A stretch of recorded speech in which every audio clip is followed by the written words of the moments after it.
Денес православните христијани ја одбележаа така наречената зимска задушница, односно задушница пред прочка. Зошто денот задушница е толку важен за православните верници? Бидејќи сите луѓе пред Бога се живи и они што се упокоени не се овде меѓу нас, но се на оној свет. И така црквата определила пред секој поголем Господов празник да има и ден да се спомнат покојните. Оваа символика и обичај се и причина за денешната масовна посета на гробиштата во Штип и сите останати места во регионот. Доаѓаме тука, палиме свеќи, кој што има нешто страволинка, земем на нас керка се помина млада и така ние сме таму од едно село Спанчево. Па доаѓаме наму со превоз. Да се обележа адеп така останало од постарите. Да и се однесе, да им ќе апнат нешто.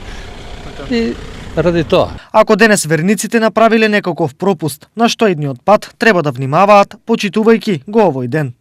Да апелираме до сите наши браќи и сестри сегогаш кога ќе доаѓаат на гробишта да ги посетуваат своите мртви, дали на задушница, дали на парастас или други некои нивни помени, секогаш да носат редовно вино и пченица, бидејќи тоа е основата за и символиката на животот и на воскресението. Христијанскиот календар во годината бележи 4 дена кога живите речиси без исклучок ги посетуваат почивалиштата на мртвите, традиција која е долга стотици години и која кај христијанските верници има голем респект.